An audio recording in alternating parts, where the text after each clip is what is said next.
right, this is lesson 5-6, remainder and factor theorem. So it's going to feel a lot like the last lesson because we are going to be using some synthetic division. But really the idea is to figure out if we have a remainder. So we are going to use both the division and then we're going to look at it using this remainder theorem. So let's go ahead and synthetically divide. So putting this equal to 0, we're going to have 4 in our box. We're going to put our coefficients 1, -4, 3, and -5. We're going to bring down the first term, and we're going to multiply. We're going to add. We're going to multiply, add, multiply, and add. So 7 is our remainder. So this is not a factor, because we have a remainder here of 7. So it would look like x squared and then plus 3 and then plus 7 over x plus 4. So over here, if we plug in the remainder, then we want to, or evaluate, excuse me, for r, which in this case is 4, this number up here in the box, we're plugging that in to this and evaluating it. So when we do that, 4 cubed is 64, minus 4 times 16, remember do exponents first, plus 12 minus 5, so 64 minus 64 plus 12 minus 5. So that's 0, 12 minus 5, that's 7. Oh, well looky there, 7, so it's giving you the remainder. So we can tell that it's not a factor. So we just did the same exact thing, only we didn't have to go through the long division. So using the remainder theorem, you can determine if that divisor will be a factor without doing any division. So let's go ahead and practice that using this remainder theorem. So remember that we're using our r value. So that is when we hit this, put that equal to 0, r is -3. So we're going to plug that in, and we are going to take -3 cubed plus 3 times -3 squared plus 4. Want a shortcut? Type the dividend into y equals in your calculator. Go to the functions table by pressing second and then graph.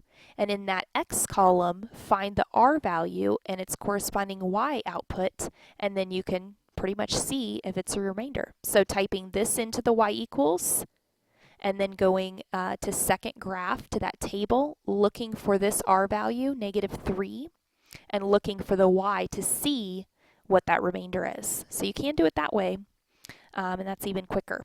So -27 plus 3 times 9 plus 4.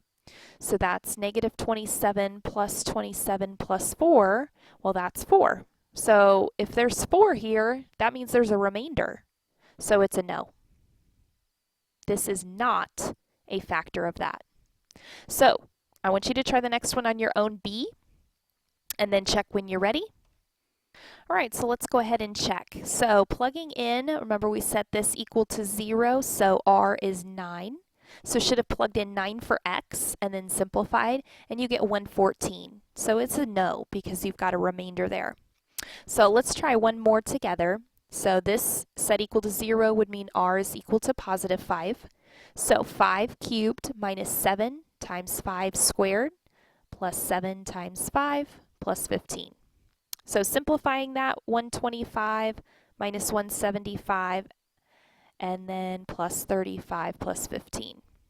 So if we add that all up, we get 0. So this one is a yes, because we got 0 when we add all these up. So that means that this is a factor of that. So let's take a look at the next page.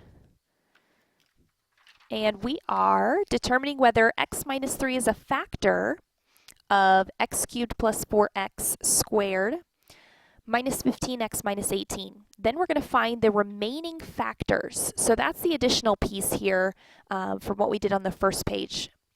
So we have synthetic division, so what's left would be x squared plus 7x, I'm just bringing down the coefficients, plus 6. And since we have a remainder of 0, then x minus 3 is a factor of the polynomial. So if we multiplied x minus 3, which is our first part here, the binomial that we divided out, and that x squared plus 7x plus 6, then we would wind up with what we started with. So we're going to factor this. Factors of 6 that add to get 7, well, that would be 6 plus 1. So we have x plus 6 and x plus 1 and x minus 3. So now we have all of those, and you could refoil to check and see if you would get this, but you do if you multiplied that all together. So that's what we're going to do here. We're going to take what they're giving us, we're going to factor that out using synthetic division, and then what's left we'll factor. And most of them will be shortcut, except for number 3. We'll take a look at that long method. So for the first one, we're going to take this out using synthetic division. So set equal to 0, 2 is what goes in the box, because that's what x would equal. So then we put our coefficients, 1, 3, negative 6, and negative 8. Again, they have to be 3, 2, 1, and none in order. Otherwise, we have to put a 0 in to hold that place value. So remember that. 2 times 1 is 2. Add. 5 times 2 is 10. Add. 4 times 2 is 8. Oh, good. That's a factor. It should be, because it's giving you a factor, so this should always be 0. So next is x squared plus 5x plus 4 that we're factoring. Factors of 4 that add to get 5 would be 4 and 1. And then don't forget that all the factors would include this one. So if we had to, we would add that x minus 2 to represent all of the factors. All right, I want you to go ahead and do the next one on your own. It is a shortcut method just like this one. So first use synthetic division, and then what's your remaining answer? What's remaining after you divide that out? Finish factoring, and then check your answer when you're ready. All right, so let's go ahead and check. So we should have a positive 1 in the box. We should have 1, 7, 7, and negative 15 as our coefficients. Bring down the 1. Excuse me. Multiply. 1 times 1 is 1. 7 and 1 add to get 8. 1 times 8 is 8, add 15. 1 times 15 is 15, add, and our remainder should be 0 since we are already given a factor. So last step, take that x squared, that 8x, and that 15, and factor it. Factors of 15 that add to get 8 are 5 and 3, so it's x plus 5 and x plus 3. And then don't forget to bring down the factor they already gave you. All right, so this next one, number 3, is the last one we'll do together, and it's the long method. And then I'll have you finish up number 4 on your own, and we'll check that one.